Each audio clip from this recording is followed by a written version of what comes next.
Welcome to the TruthLover video podcast presented by Love and Truth Party. I am your host, Will Pye, author, speaker, transformational coach, workshop and retreat leader, and founder of Love and Truth Party. You can find out more about me at willpye.com.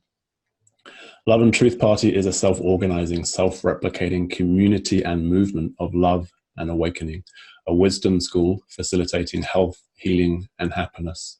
Find us and join our mailing list at loveandtruthparty.org. We exist to empower the deep realization and integration of unitive consciousness, of one human being, and to inspire action in the world from this clarity as New Earth ninjas, our playful avatar.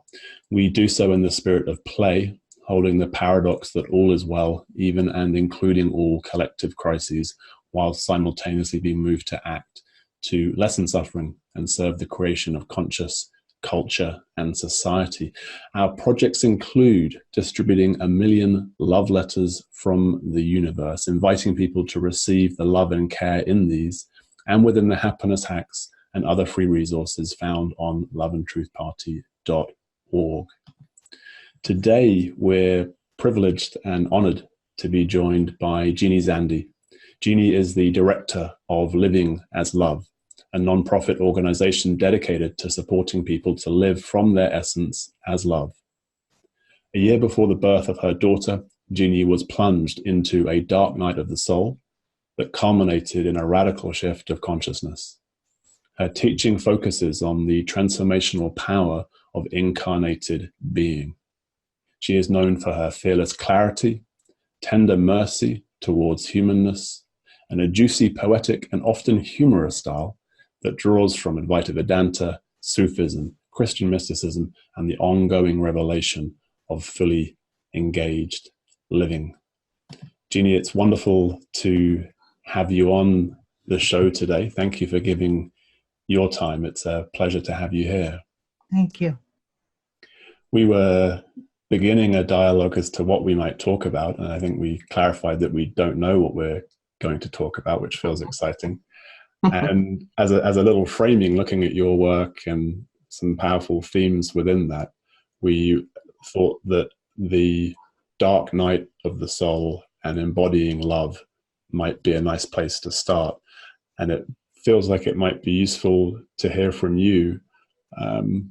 This phrase, dark night of the soul, it's evocative. It probably means a lot for a lot of people, and perhaps some people are not sure what this would refer to. So what are you talking about when you say a dark night of the soul? Well, until I read St. John of the Cross, I would have just said I was going through hell because I had no context for what I was experiencing. And at some point in there, Mirabai Starr and I were both in a poetry class together, and she was talking about a translation of The Dark Night that she was doing by St. John. So I begged for a pre-publication copy and said that, I have a good eye, and if I noticed any stray misspellings or whatever, that would be my service to get my hands on this thing. And up until that point, I had not deeply had my experience mirrored by anyone. I had some small bits, and at that time I was a busy mom. I was not surveying all of the literature, or I was Googling like mad, things like, like you ask the 8-ball, that black 8-ball that people, like, what the hell is going on? I'm in hell, things like that. Those are actually search strings on my website. If somebody plugs in things like that, they might find me. So when I read that book, I found myself so perfectly mirrored in my experience that I alternately put the book down and wailed and laughed hysterically and bowed to this man who had chronicled that passage. And it's a really sacred passage in mystical Christianity. And though I had, growing up, my mom Catholic, my dad an atheist, which provided a lot of interesting conflict inside here to figure out, I hadn't ever heard of the Dark Night. And so that provided a phrase to refer to what I had been through. And in my intimate understanding of it, I have the burn marks on my flesh, still the skid marks. It's basically light, the soul being flooded with light, and all of the dark matter, all of the wretchedness of separation rises to block out and obscure one's mental faculties, one's sense of future.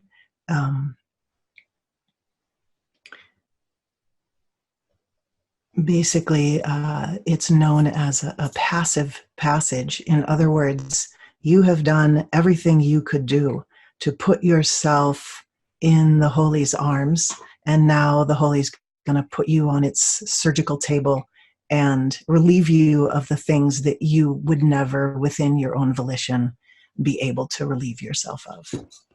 Is probably the best way to say it. A kind of forced surrender. Very, indeed. Indeed, yeah. Someone who came to my events shared some photos with me at one point, and they were from India, and one of the photos was of some deity's foot on the neck of something, sort of screaming, and I was like, that's it, God's boot on my neck for being held underwater, everything obscured, and it's a marvelous, you couldn't pay, I don't think, for such a perfect flummoxing of every act of mind and will. Just such a beautiful rotor-rooter. Rilke describes it in a poem where he says everywhere he looks around him is stone, is rock. He's just cornered. Adya calls it a sacred corner. I'm pretty sure if anyone did attempt to offer such an experience, there'd be health and safety regulations that would prevent it from ever having the intensity that it would require. And who would sign up? I mean, who would sign up? No, anyone who, you say the big dangerous prayer, which, I did. I said, give me nothing that I want, which I have just had reflected in my, I have a Facebook group, and someone just posted a poem of Rumi's where he actually says almost that very literal phrase, saying the dangerous prayer. And then when what comes to actually enact that comes, it's more like, just kidding. Right. Not sure that was... I was just joking. Did you not realize? It's like, be careful what you wish for, right? I hear this phrase. Exactly. I can imagine immersed in that, to encounter a passage that spoke to that would have been a profound experience in and of itself, that someone else somewhere had gone through something compassionate. Oh, Lord. Yeah. I mean, after more than 2 years of not knowing what the hell, it was not just a blue mood. And this is part of a little bit my beef with the literature out there. I think it's very innocent, but in the name of Dark Night of the Soul, people are writing books about typical human difficulties and how hard it is. And even though that struggle mimics, darkness is darkness, whatever brings it upon you. But St. John was very specific in talking about this is not a passage that is necessarily brought on by a human difficulty, although it can seem as though every difficulty that could possibly be imagined starts to corner you. The Dark Night of the Soul is actually uncaused by circumstance, and is basically the way that St. John sees it. It's an act of God. And if we want to say nature, or we want to say truth, or we want to say the Tao, whatever it is, that force brings itself to bear in a way that the anguish. It's also not depression. It's not trauma. And the anguish at the heart of separation is brought up from the basement where it's absolutely repressed in most people and just peeks out in small doses that we can handle. But the heart of that anguish, the anguish of trading in love, oneness, joy, unity, simplicity for conflict, that essential anguish that lives down in the bottom of the basement of all beings who live from conflict and separation is very much brought to bear 24/7. And it's no little childhood issue, you know. It feels like when I hear you say it's sort of uncaused, one of the more marketable aspects of the spiritual path can be causeless joy, the arising of light and joy and bliss for no circumstantial reason.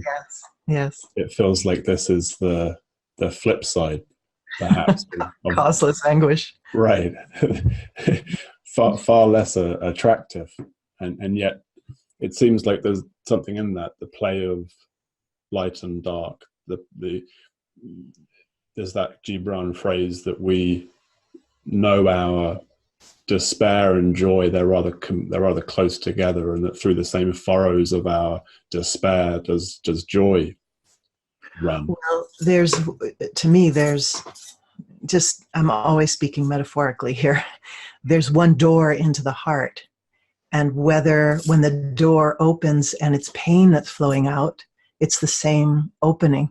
And in my experience, Llewellyn Van Lee, Sufi teacher, talks about longing being the other side of the love coin, that longing is love. Longing is the yin aspect of love. And in my experience, those doors open and it's almost like longing love, like they're not two compartments. And, I think you've heard in Gibran when he talks about, you can't have the fullness of love without the fullness of grief. And, the Sufis talk about the seed of the heart being cracked open by pain, by trial, by the world. And until that happens, the doors to the kind of love we're talking about, we're not just talking about, I like you, I'm sending you a Valentine, but like divine, outrageous, everything here is my dear, squishy, precious kind of love. And that's the sweetie part, and the fire part is, and anything false will burn. So there is a fierceness in this love, right? It's such a word that's overused. I love chocolate, or I love you is often said in relationships, and then the next day they're not loving the person. It's suddenly the love has disappeared, or I love sunsets. But this is a love I've seen in some of your writings. You capitalize the L on this love. It's like a universal love, let's say, rather than a personal love. Yes, and here there's a sense of the formless coming into form as vibrating field. It's like the very birth of this realm is vibration. Mm-hmm. And as that seeks to embody humanly, the heart has, of course, the lotus that we all sort of, the pink love, right? The yin love, not associated with women or men, just the softy and the open and the permissive and the all-encompassing arms open mama love.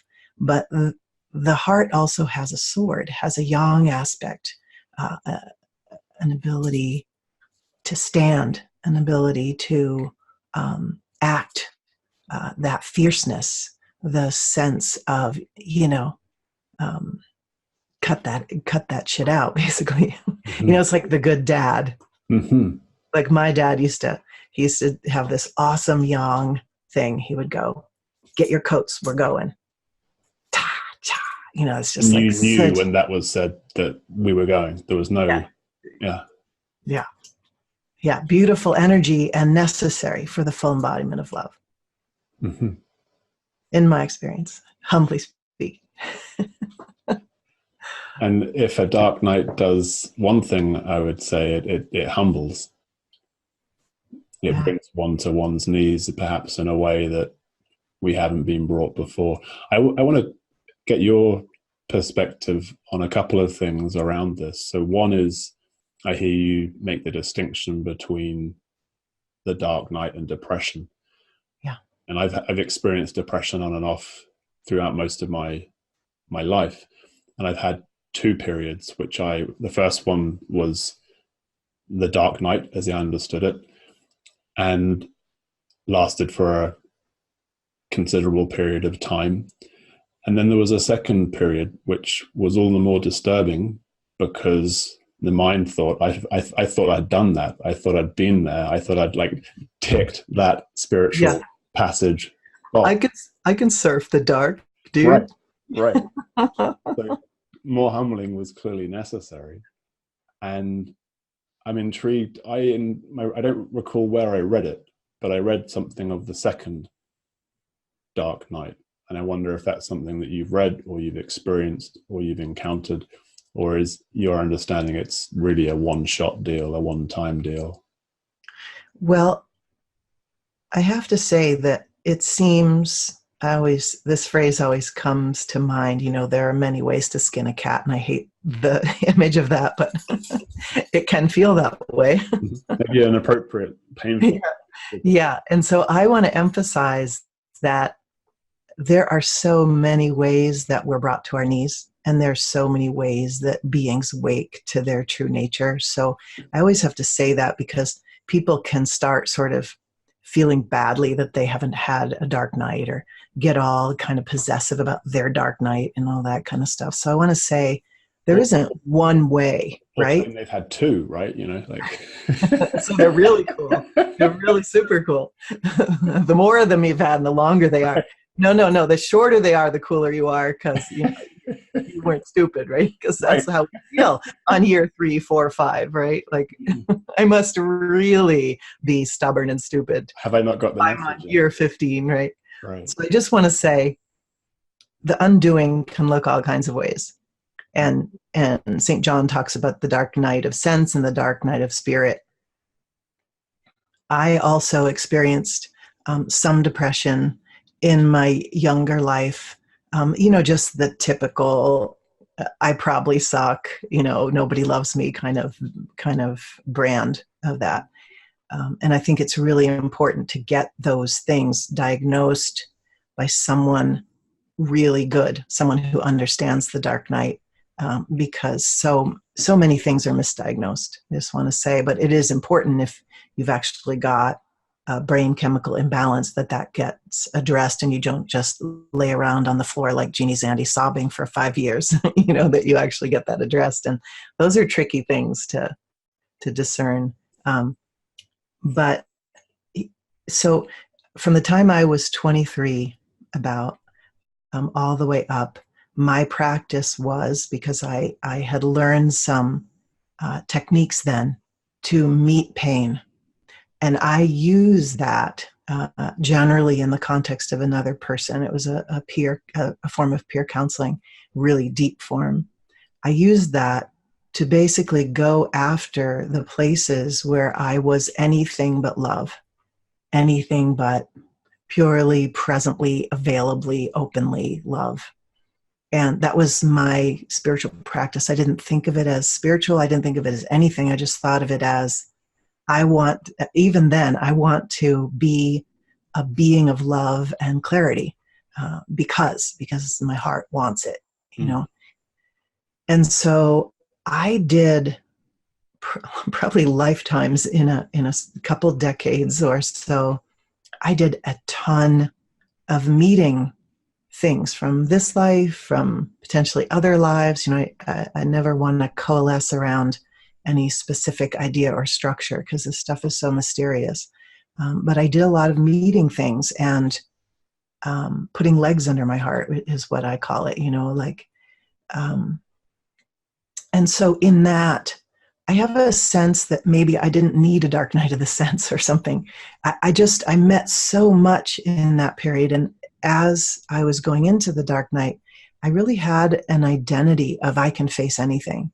I'm, and that was part of my arrogance, and that got brought to its knees. It's like, face this, babe, and anyone who could face it was obliterated. It was just, there was no longer like, here I am, the cool one facing the dark. It was like, marry me. It was like Hades saying, marry me. There's only one of us now.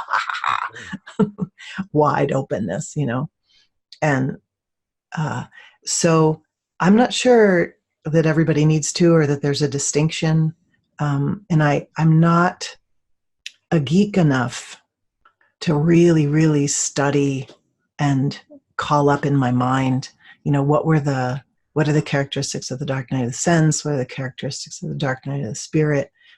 Dark night of the spirit is supposedly way more of an ass kicker. I hope it's okay to say bad words on your show, because 100%. We love the truth here, and if the truth includes bad words, then that's welcome too. Yeah. Yeah. So you used a word there which struck out for me, which was diagnose. Yeah. And obviously, this is a traditionally or most commonly used as it's a medical term. Yeah, it's a tricky term. Right. And we're in a time where the conversation around mental health, around depression, thankfully has expanded greatly. There are more conversations happening. And I heard you use brain chemistry imbalance, which even this as a concept has very much been brought into question as to whether such a thing in evidence actually exists. Yeah. And I guess what I'm interested in, when I go, let's say I go to a standard MD in the US or a GP in the UK, and I say I'm depressed, right? It's not a small move, right? It could be a very dangerous step. Absolutely. To take. And I would imagine that's amplified and accentuated with more complex or nuanced spiritual experiences, and I use that word with hesitancy, such as a dark night, because the lack of understanding of depression with a MD or GP is there. That lack of understanding is massive when it comes to the dark night of the soul, I would imagine. Did you have any encounters with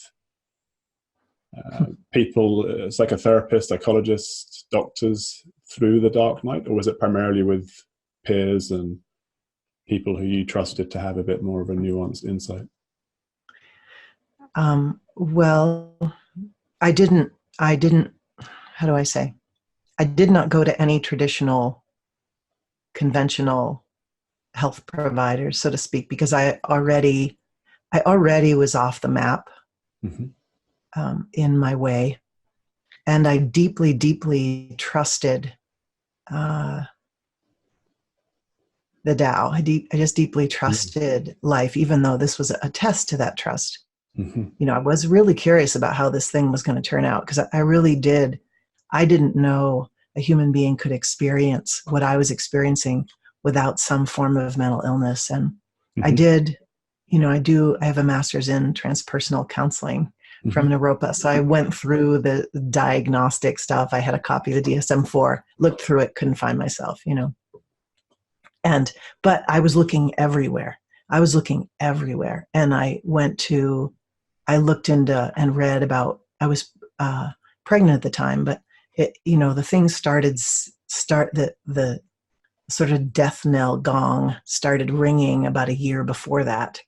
And I was just like, feeling the stalking and being like, yeah, just go away and I'll keep running my program, kind of thing. But I looked into, it got really gnarly when I found out I was pregnant, because there was something that was just, I don't know what that was. It was some kind of tether to earth or something that really, my favorite way of evading was flight. And I didn't even know the extent to which I was fleeing until this thing sort of tethered me. But I I had one friend say, go see a doctor. And I took that as an insult, like kind of like, what are you talking about? I felt like it was an immense amount of hellishness, but I felt like I could sail through it. Even though I longed to slam my car into one of those nice cement overpasses as I drove along the highway because the suffering was so deep. I never got to the place where I was afraid for myself that way. And for me, as long as I wasn't going to off myself, I was ready to face whatever it was. I also had a baby. And so even though I felt as though I was worth absolutely nothing to anyone, like all of my beautiful capacities were entirely eclipsed. I was just a total beggar, just like washed up on the shore, like some bedraggled, half-dead sea creature, So I wasn't any good for anyone, but this baby relied on this, and I absolutely loved her. I had brought her here. I wanted her to have a host, even if the host was a ghost, In the perspective of this all being a divine setup, as it were, it feels not accidental that you were with child, that you had this tethering, that you had this groundedness, that you had this indisputable worth that yes, was outside of yourself and yet intrinsic to yourself and inside of your physicality. I feel like the holy is like an evil genius. Mm. It gives us exactly just, not always. I mean, many people do choose to leave this life, and, we can't all, and when, I know you've had your share of hell, is my sense that none of us who've been to hell say things like, can you see that it's a gift? Right. Right? We know how hard and gnarly it gets. Mm-hmm. And so I was wise and not desperate enough to seek any conventional wisdom, but I did see an herbalist about, postpartum depression, or, where my hormones whacked. I did, when I could, sort of read, I read the Tarcher Putnam's collection on depression and saw a beautiful article in there about egocide, where this man had studied and talked with survivors of suicide and came to the conclusion that people who are trying to off their bodies are actually trying to off their egos. They just don't know how to do it, so they do that. So there were little tiny snippets. Rilke is such a champion of the dark. He's like, yeah, those are the good times of life because they're soul building. He's really, he celebrates in his poetry the force of the holy that lays outside the village waiting for you to surrender, and, doesn't send anyone in to bargain and that kind of thing. So I consulted poets, and I consulted, I finally, because satsang was happening in my house. My daughter's dad was very into satsang. I was not, because I found it, in my experience, not to include the body in the way that my approach so did. And so I didn't trust it all the way down to the root of my body as it was being presented. But Pamela Wilson ended up being in my living room, and she is so generous. She allowed my, 1.5-year-old to be there too. And 1.5-year-olds, they disrupt the satsang vibe, right? They're like, "What's that, mama?" And so, she started speaking a bit about the dark. She looked at me and started speaking. I can't remember if I asked her a question, but she was definitely one of my pals during that time, just holding space for me. And I also had 2 friends who knew this style of holding space for each other that I had learned young. And so I would just, they didn't know what was happening with me, but they could hold space while I just wailed. And I wailed and wailed and wailed for years, all the way to work, all the way through lunch, all the way home. The only peace I had was sleep, and had no moments, besides one exception where the light broke through. I had no moments of okayness for years, but I didn't. And I agree with you that people have to be really careful who they choose to show this difficulty to. And what's hard is that we get so desperate for company and mirroring that we'll show it to people who dump misunderstanding, ignorance, their own terror, their own fear, right into that place where the person's already trying to handle so much. And so, yeah, you go to a medical doctor, and the description of the dark night sounds like psychosis. It sounds like major depression. It sounds like, and these careful discernments, I think I would substitute my word of diagnose with discernment. Those subtle discernments are really important. And it's not just a one-dimensional thing, because someone who hits the dark night can also have unresolved trauma rise, can also have medical issues. I have a friend who, when I was going through the dark night, he really looked like he was too. And then he got diagnosed with Lyme disease. Mm-hmm. And so, it's, I did try to go to a therapist, and that didn't last long, because basically my consciousness and my space was always bigger than the space that someone else was trying to lend to me. Now, that there's almost like it's like a law of physics or something, mm-hmm. that the huger the empty space that you are, the more magnetic it is for other people's dysfunction or confusion. And so in my wide openness, I didn't often find an openness that was big enough to actually hold me in those places. And it feels, speaking to that, I know certainly in my experience, and I'm interested to hear how for yourself, that in going through those ultimately expansive experiences, though expansive is probably the last word you would use to describe it during the experience. Yeah. Then exists in your system a spaciousness that can hold the equivalent should someone else present. Absolutely.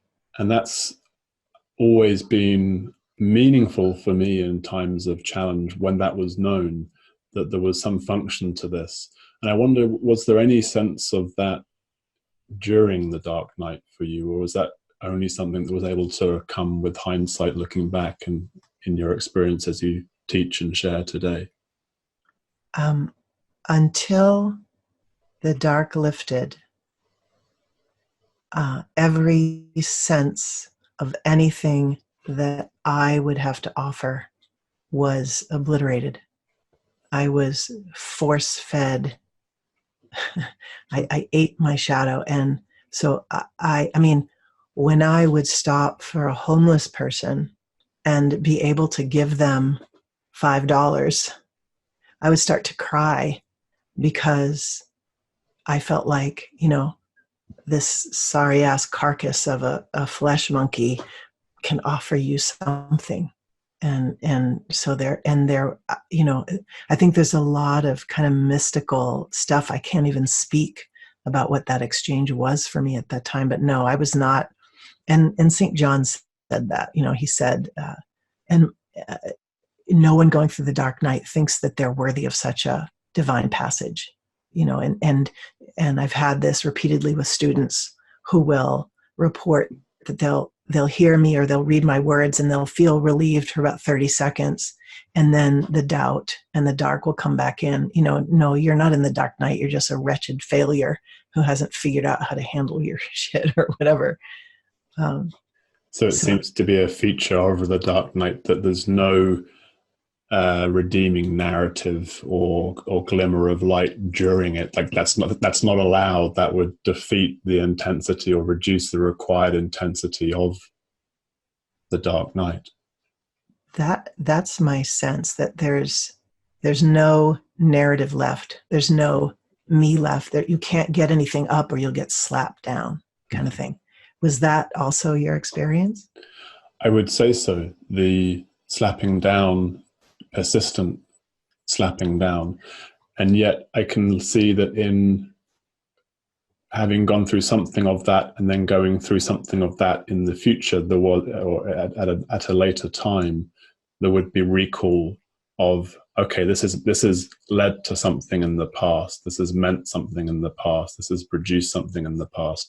I can't see how this could mean anything now, or be productive or evolutionary, or but perhaps something there as a comforting thought. Yeah. You trusted the intrinsic value of the compost heap. Yeah, it's definitely that lesson has of course has had to be repeated on a number of occasions, but the value of the shit, of the compost, as that metaphor beautifully evokes, has been shown again and again. And I talk about radical gratitude, which is really based upon that recognition that it's proportional as well. It's actually in the greatest darkness, and this would make sense in that sort of unifying of polarities. To know light as clearly as we possibly can within one system, we must know perhaps the proportional depths of darkness. And it seems that might be the deeper function, that we go to that place of complete chasm, of complete emptiness, of complete what's the word? There was a book that a friend referred me to that it's something like chasm, but the totality in order to come out the other side, as it were, something different transformed through the process. Yeah. I want to say that words are so tricky. And light and dark, we're taught are opposites. And if I would speak to my experience, things that are banished from consciousness because they are so unwelcome, that's what we call being in the dark. They're unconscious. They're not woven into the light of consciousness, welcomed back home, kind of thing. And my experience, people in my work joke that, like, the gnarlier the thing that someone's presenting, the more maniacal my grin gets. It's like, yay! There's real potential here. Yeah. Not to the not to the insensitive point, because sometimes someone doesn't need you grinning while they're talking about their abuse or whatever, but exactly the potential and also I forget which mystic wrote this. It could have been St. John, I'm not sure, about how how one who, I don't know, how do I say this? The empty ballroom where God is dancing, when the big gnarly things that are commonly thought of as we should be afraid of this is really bad, this is because the sense of bad, good, gnarly, not gnarly has been obliterated because you've been to the bottom of the well and met the gangsters that live there. There's just you can hear God chuckling that anything in this world is not made of love, is not that.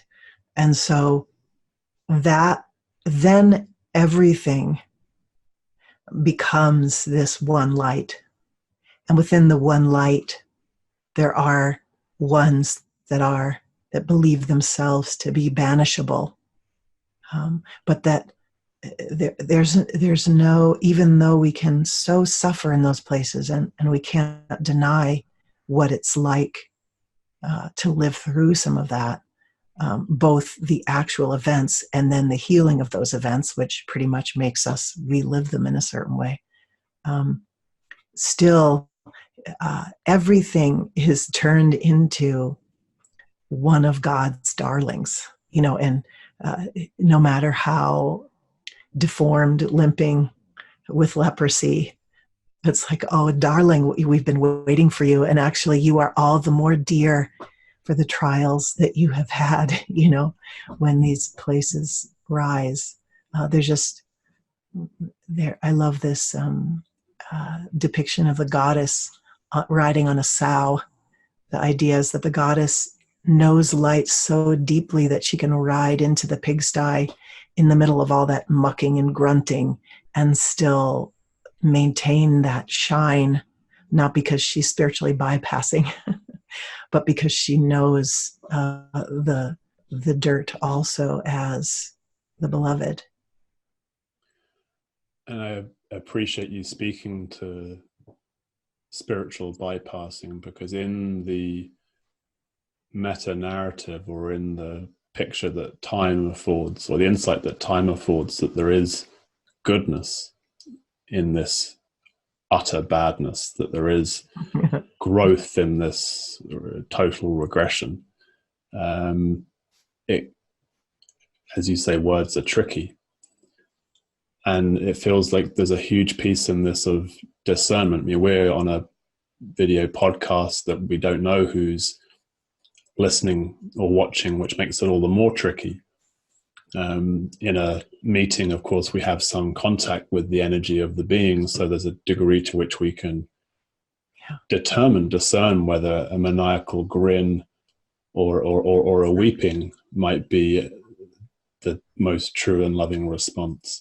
Yeah. And it feels that there is an aspect or an essence of this whole process that we're pointing to, that you're sharing, that is the meeting of it as it is, without any glossing over, without any narrative, without any glimpse, is what was required, certainly in your experience, for that experience to run its course. Yeah. Yeah. My friend Kim said to me,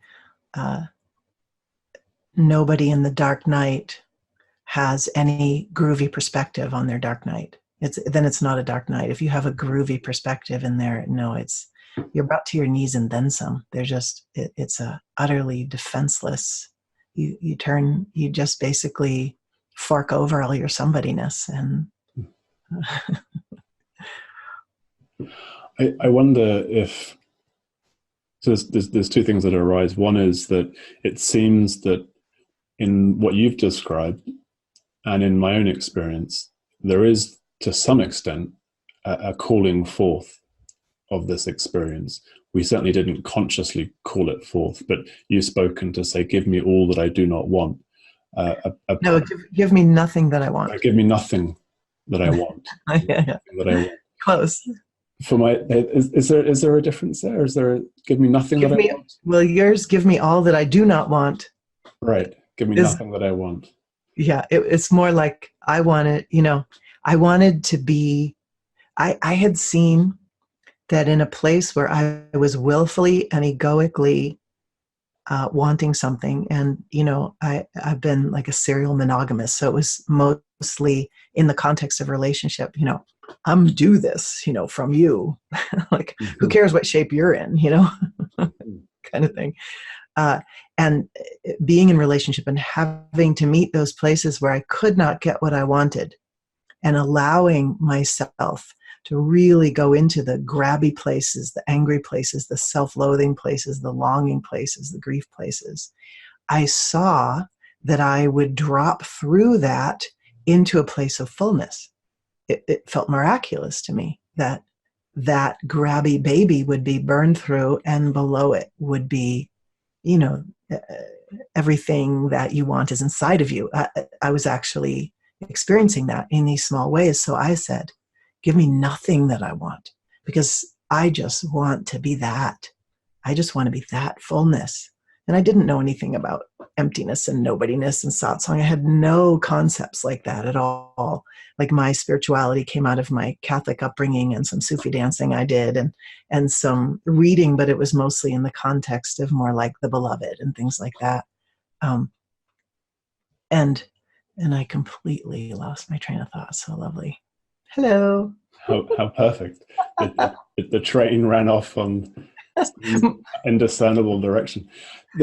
What I was sensing in that, there was, we could say, though you were not consciously or volitionally calling forth a dark night, No. you know, looking back, you can sort of go, oh, okay, well, there was a calling forth. Yeah. A soulful yearning that was met in a way that you could not have known. Yeah.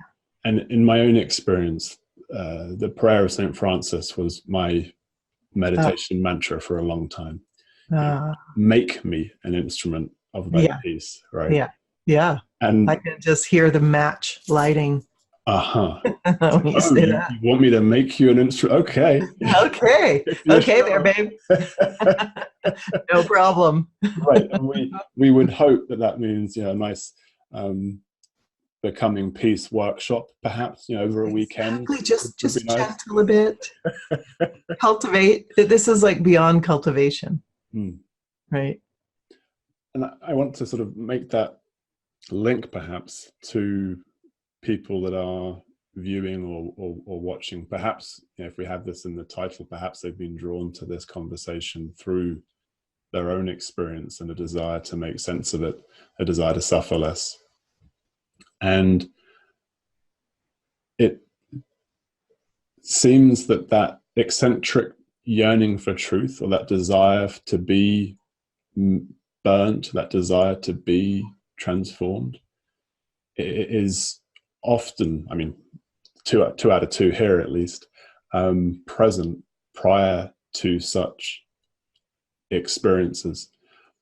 And I guess what I'm not really sure what I'm trying to do, but I think I'm trying to offer something for people that are listening or watching that might be helpful or useful. And maybe you can speak to that. If people are either in the depths of depression or perhaps in their own dark night, if they've been experiencing this bleakness and hopelessness and despair for an ongoing period, is there a perspective, something you would share as a general response to that may be helpful?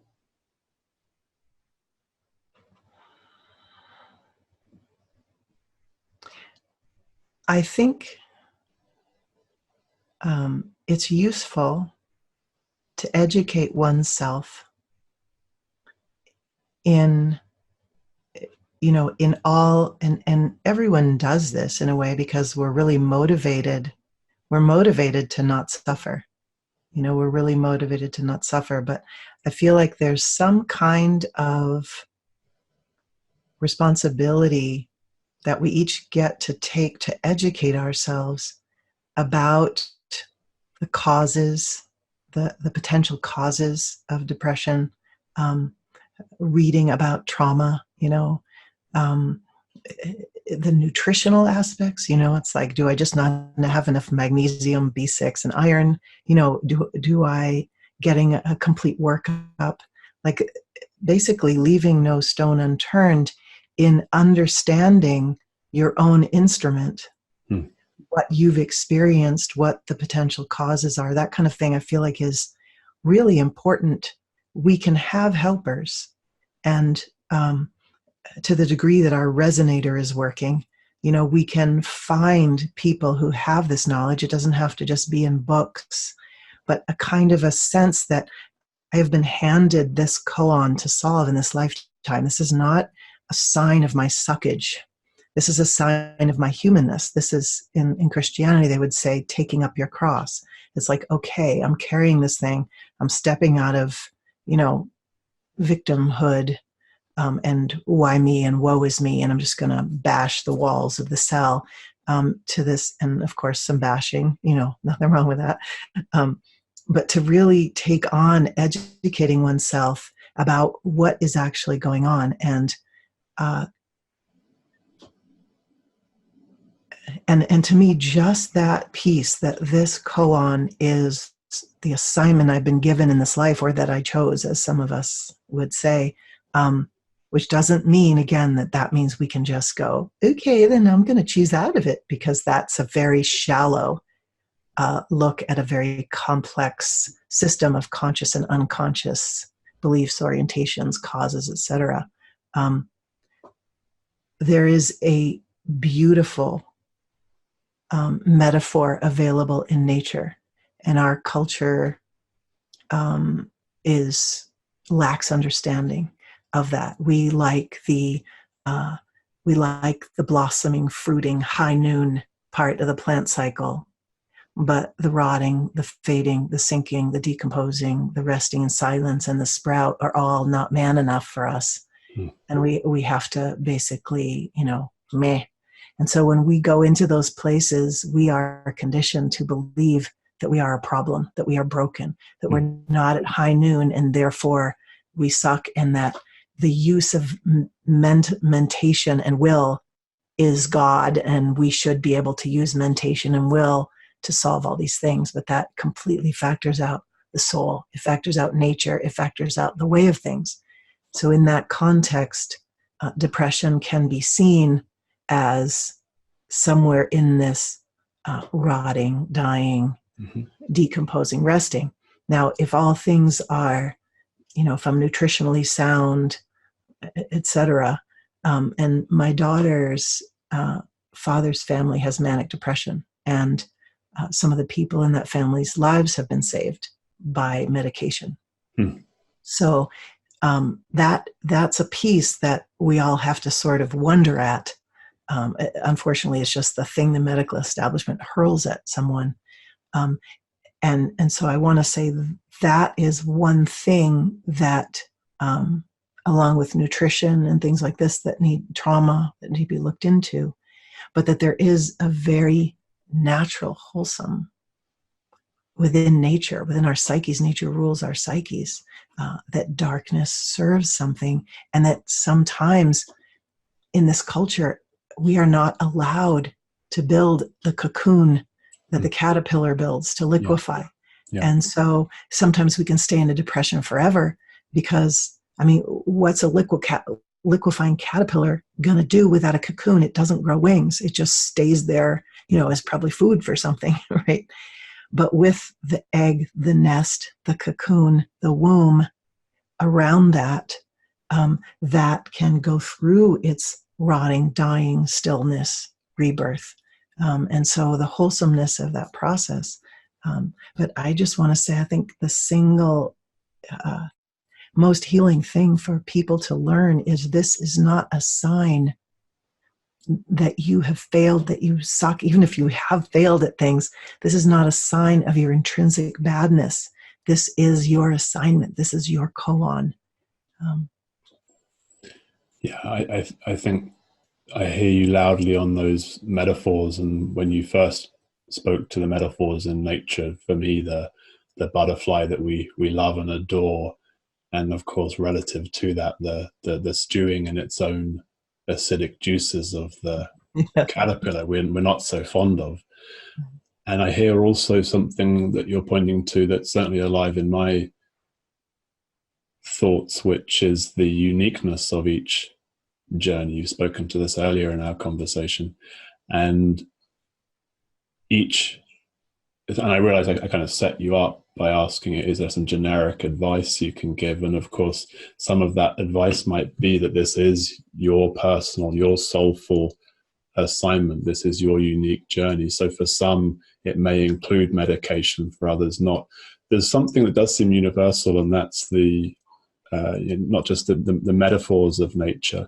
And I saw a piece of your writing when you found there was a slight relief in the swells of the river, in the movement of the wind, and so on. And I know in my own experience, nature is the one consistent goodness.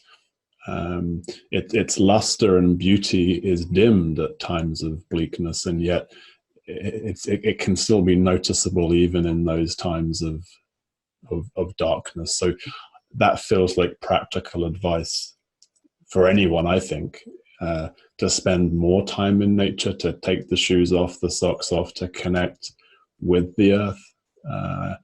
The science is very much supporting that now, as actually being well evidenced if we need that to support us. And something else I wanted to speak to as well, I'm aware of the, I think it's the Global Center for Spiritual Emergence, this phrase that Stan and Christina Groff coined. And there are a lot more. Katie Mottram, Russell Razak is a doctor in the UK, Sol Blackwell, I think, deals with bipolar in particular, who would be perhaps useful resources, whether in person or online, to go to and get a discerning perspective or feedback or reflection on someone's unique darkness as it may be manifesting at this point. So, and I'm sure, of course, JeannieZandi.com would be a potential resource of useful information and events in North America as well. Yeah. I just wrote a couple notes because things will rise and then they'll go. And I just want to say that we can tend to think that this kind of talk is for those poor, unfortunate people who are going through that really hard stuff, and that we are more lit than that. We're on this path of spirituality. We're going up, right? And I want to say that the meeting of anything in us, it's like most people in Western culture carry division, carry conflict, carry separation. And for most of us, until we are pressed, that lives very quietly in the subconscious. And if we have plenty of money and we have plenty of friends and our life is sunny, we can approach spirituality as, okay, I'm lit and now I get more light. I get to have more light. And what I want to say is that to meet the roots of separation, the wisdom of this cycle and the company through the darkness is useful in meeting all manner of struggles, of fears, of places where we aren't 100% dissolved in divine love. And so this cycle isn't just, for the people who are scraping along on their hands and knees. This is actually living and useful in all of us as we seek to integrate the entirety of what lives in us human beings. So I wanted to say that piece. And then I wanted to say that the main thing that I was schooled in there as I laid by the river and noticed the fluttering leaves and the ripples in the water, the main thing that the dark night schooled me in was dropping out of the everyday mind into a direct felt experiencing of here-ness. And at first I wasn't good at that at all because my mind was so strong. I come from a really, a very science-based, scientifically materialistic kind of family, not a lot of emotionality going on, her wisdom about it. And my mind was so strong, and most people's, it's just phenomenal to me how well guarded the mental model is by the roving, making sense, function. And so, but any amount that we can drop, I just saw how the mind exacerbated the fear that I was carrying with its scrambling and that it is that leaving of this embodied reality that causes the body to have even more fear, because now the zookeeper's not home in the zoo.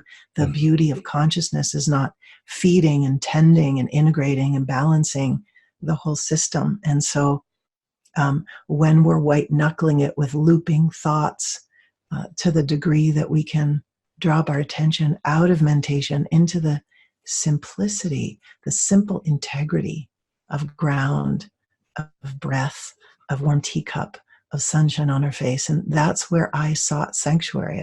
I sought sanctuary in the moment until I could not leave anymore, until my attention could not flee it, because fleeing it hurt. And obviously trauma complexifies that, because there are some who carry trauma such that dropping attention into felt experience just exacerbates trauma.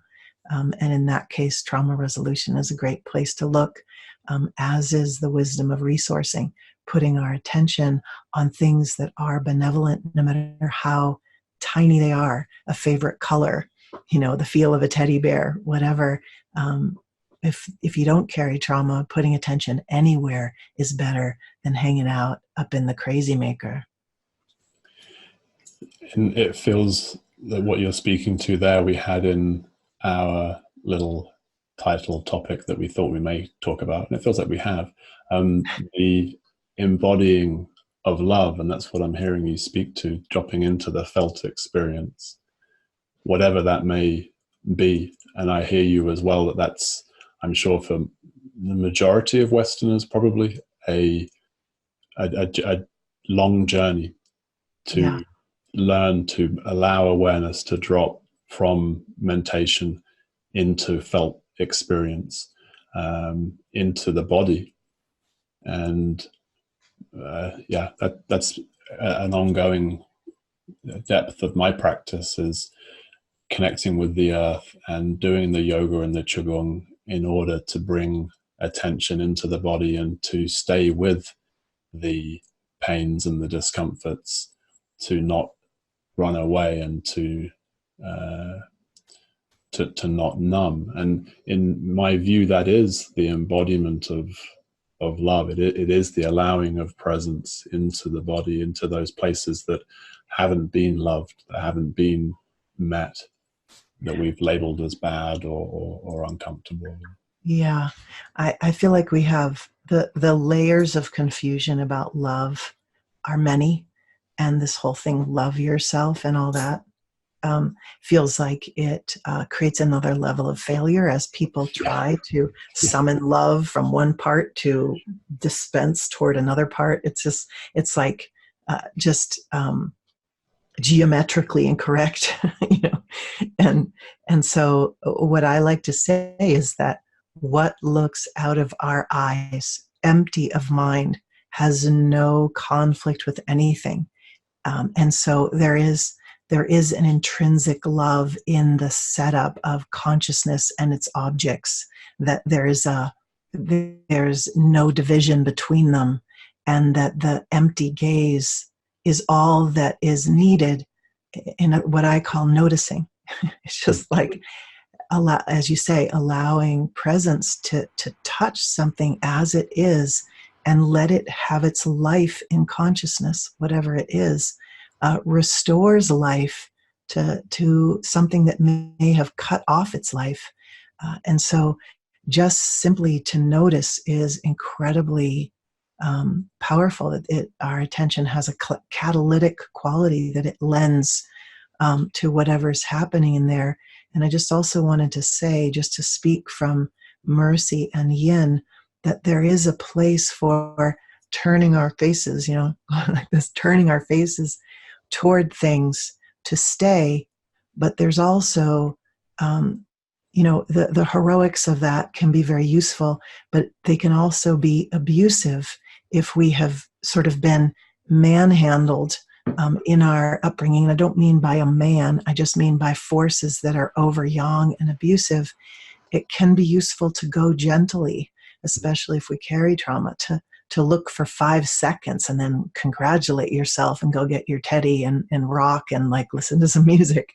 That we all have to find the resources and the level and the supports that let us face those things. And for some people, we need to borrow the benevolence and the safety of another space holder, because we're basically out of the John Wayne spirituality. Like, okay, enough. enough already, enough of over-yawning everything, that there's something about a tender presence that can, this was my spiritual practice, right? It was meeting things in the context of another person's benevolent gaze. There's nothing wrong with that. It can't always be available, and it's not wise to sort of plug our holes up with lots of distracting humans. But there's something to be said for allowing our own capacity to be supported by the capacity of others, because here we are, fingers on a hand, Mm-hmm. We're available. Aho and amen and all appropriate terms. That feels like a sweet spot to come to completion on, that there is a turning into the pain and a time to seek support, seek solace, and to turn away, Can I say one small more thing about love? Please. Just because, yeah, it's like below all of the clouds, below all of the struggles, this is our birthright. This is what we're made of.